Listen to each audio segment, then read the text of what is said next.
Hello friends, Mr. Burrell here. We're in the middle of our trigonometry unit. We've been talking a little bit about some different things that we know about right triangles. We started off talking about the Pythagorean theorem. This last unit we were talking about sine, cosine, and tangent, some of these different ratios, these different relationships that pop up in right triangles. So today we're going to go into kind of the so what. Why are we talking about this? How is it helpful? What is it going to do for us? We're going to start by talking about finding missing lengths with trigonometric ratios, or for short, trig ratios.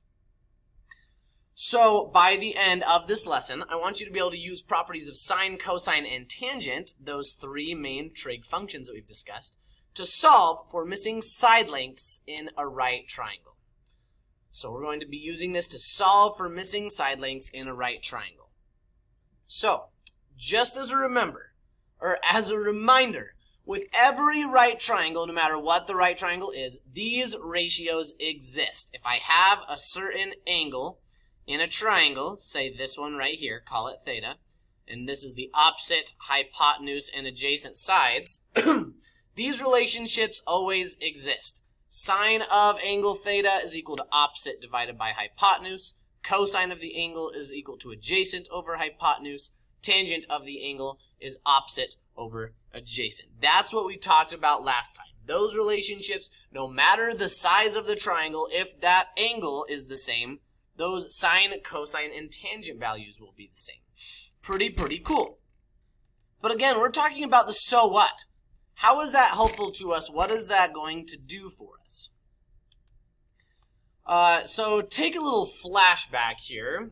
A little while ago, we talked about similar triangles. And I said when two objects cast a shadow at the same time of day, those shadows form similar triangles. If you remember, like I had some guy standing here and then a tree nearby, both casting shadows.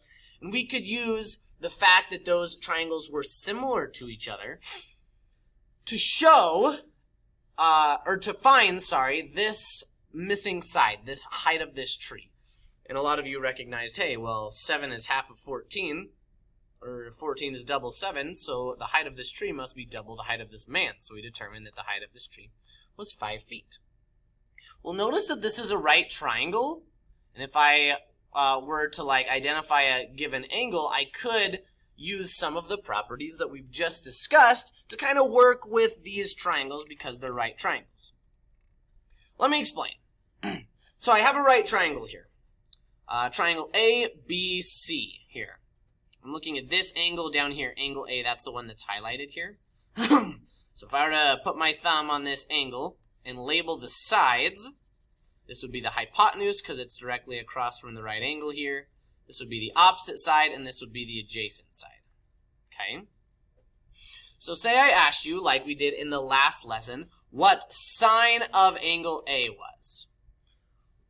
Well, if you remember our mnemonic, so, ka, toa, the sine of that angle is the opposite side divided by the hypotenuse side. Opposite side divided by the hypotenuse side. Or in this triangle, it would be 8 divided by 17. And I would be done. Okay, that was my answer for our last lesson. That's all we had to do. So now, riddle me this. What if I don't know what this side is? I know this is the opposite side, but I don't tell you what it is. But I do tell you what this angle is. I'm saying this right here is a 28-degree angle. What then? Can I use this information, the information that I know, to solve for the missing side? Well, I'm going to go ahead and rewrite this right here. Sine of A equals 8 over 17. But now I have some different information, so I'm going to fill that information in. So sine of A, angle A is now 28 degrees. I know that. So I'm going to write sine of 28 degrees equals, now I don't know this opposite side, so I'm just going to write like X or O or V or whatever. I'm going to call it X probably. Sine of 28 is equal to X over 17, opposite over hypotenuse. I don't know this opposite side anymore, so that's why I'm using X. I use like A up here when I didn't know the angle. I'm using X right here when I don't know the side. Okay, well, so what? Can that help us? Well, in the last lesson, we talked about how my calculator knows what that is. It has this giant plethora of right triangle knowledge. It knows what the sine of any 28-degree right triangle is. So let's see here. Let me go to Desmo so I can show you. So if I type in, let me change my calculator to degrees. If I type in sine of 28 degrees, I get like 0.47. I get about 0.47. So sine of 28 degrees is just 0.47. Okay? So 0.47 equals x over 17. Okay? 0.47 equals x over 17. All right, well, I'm going to go ahead, similar to what we were doing with similar triangles, I'm going to write 0.47 over 1 here, so I have a fraction on both sides. I'm trying to now to solve for x. So what I'm going to do is I'm going to go ahead and cross multiply. I'm going to multiply x times 1, which is x, and then 0.47 times 17. So x is going to be equal to 0.47 times 17. So again, let me pull up my calculator here. If I do 0.47 times 17, I get about, with rounding, 8. I get about 8. So I get x equals 8. Which, if we went back here, that's what this side length actually is. This side length is 8. And I was able to find that, even though it was missing, I was able to find it as long as I knew what this angle was. Since I knew that angle is 28 degrees, I was able to find it. So that's what we're doing here. That's what we're doing in this lesson, is we're solving for missing sides of right triangles.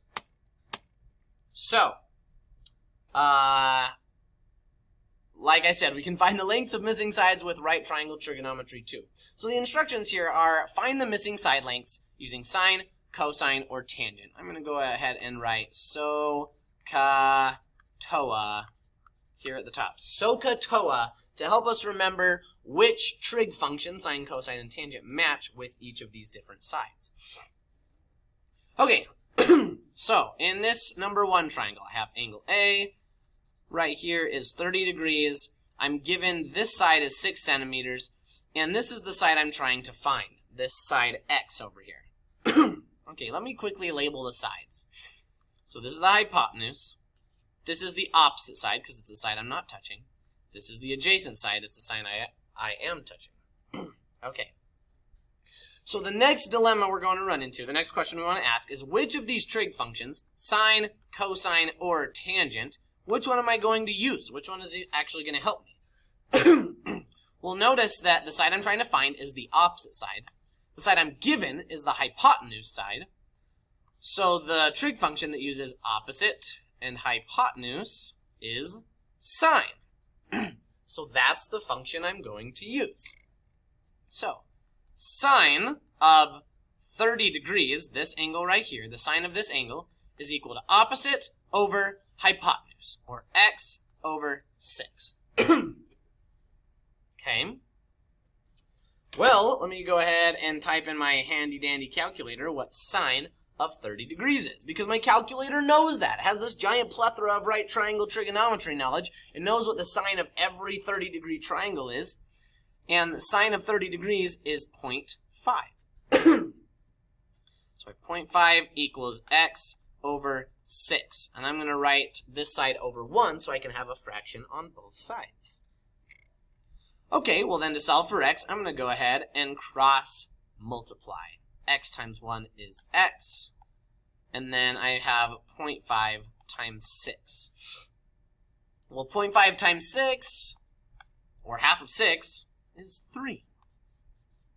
So my answer here, this side right here, is equal to 3, and it looks like my units are like in centimeters, so that side is going to be equal to 3 centimeters. Okay. Let's do another one. Similar triangle here. I'm looking at this angle. This angle is 20 degrees. And if I'm going to label my sides as the hypotenuse, this is the opposite because it's the side I'm not touching. This is the adjacent. It's the side I am touching. So now, this is the side I'm trying to find, the x, or the adjacent side. This is the side I'm given, the hypotenuse side. So which trig function am I going to use? Let me move my face out of the way real quick. Well, if I'm looking for the adjacent side and I know the hypotenuse side, adjacent and hypotenuse, that's going to be the cosine function. So I'm going to go ahead and write cosine of 20 degrees, I'm going to put that in parentheses, equals adjacent over hypotenuse, x over 9. Okay, well, what's the cosine of 20 degrees? Let me punch that in my handy-dandy calculator. And it looks like I get 0.9397. And I'm usually going to round out. I'm not going to round off really hard until the very end. So 0.9397 equals x over 9. Okay, if I write this over 1, so I have fractions on both sides, I'm going to go ahead and cross multiply, which gives me x equals 9 times 0.9397. I'm going to multiply those together. So in my handy calculator, 0.9397 times 9, that gives me about 8.46. Round it to like 2 decimal places here at the end. Almost 8.5. 8.46. So this side right here is almost 8.5 centimeters. Okay. Okay. Let's try one more like this. This one says find the value of BC. So this triangle, or in this triangle, I'm trying to find this side right here. Okay. Well, let me look at this angle right here. This angle is 35 degrees. If I'm looking at that angle, put my thumb on there, right? Put my thumb on there. Here's my hypotenuse, my opposite, and my adjacent. Let me go ahead and write SOHCAHTOA at the top. So which of those am I going to use? Well, I have the adjacent side. I'm looking for the hypotenuse side. I don't know anything about the opposite side. I'm going to ignore it. I don't need it right now. So the adjacent and hypotenuse sides, that's going to be cosine. So I'm going to be using cosine of 35 degrees because cosine of 35 degrees is adjacent over hypotenuse. So cosine of 35 is equal to adjacent over hypotenuse, or 12 over x. Well, let me type in my handy-dandy calculator what the cosine of 35 degrees is. It's 0.8192-ish, if I round out there a little bit, equals 12 over x. I'm going to write this over 1 so I have fractions on both sides.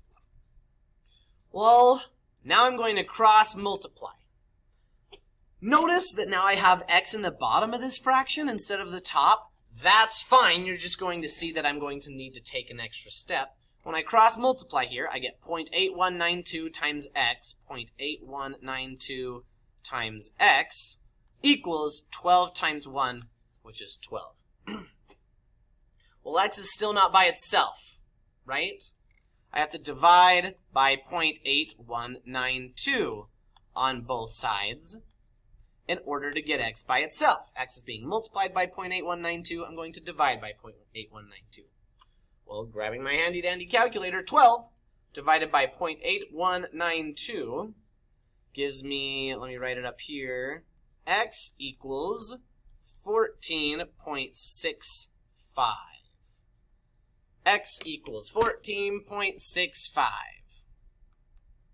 And that makes sense in my brain. I know the hypotenuse needs to be the longest side, and this is 12. This one's a little bit bigger than that. That seems pretty reasonable. That seems about right. 14.65.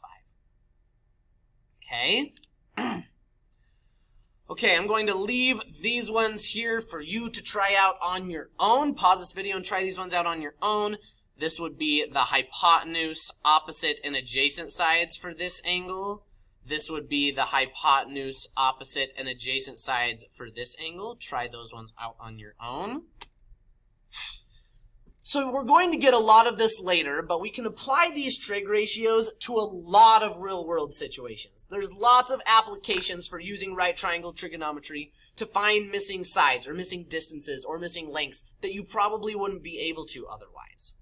So for example, a section of Filbert Street in San Francisco is pretty like famous for lots of these like really steep roads. I think you actually see this specific road in like a lot of movies. But it rises at an angle of about 17 degrees. See how steep it is? It's a pretty steep incline. So if you were to walk, here's Mr. Burrell, and I'm going to go ahead and walk up this road. If I were to walk up this section of the street for 150 feet, what would be my vertical rise? So let me draw a little picture. Say this is Filbert Street, kind of goes up. I'm going to draw like a little triangle here. And here's Mr. Burrell. I walk up this street 150 feet. My question that I'm trying to answer is how high, from like point A to point B, how high have I come? How much higher in elevation am I? So I'm trying to find out what this distance right here is, that vertical height. Notice I wouldn't really be able to just like take a tape measure over here at the top of the road, because that would be like into the ground. I wouldn't be able to measure that any other way, but I can do it this way. So this angle, the angle that the street is inclining, is 17 degrees. Okay, let's use what we know about right triangle trigonometry to solve for that height. I'm going to write SOHCAHTOA up here at the top so we can remember our trig functions.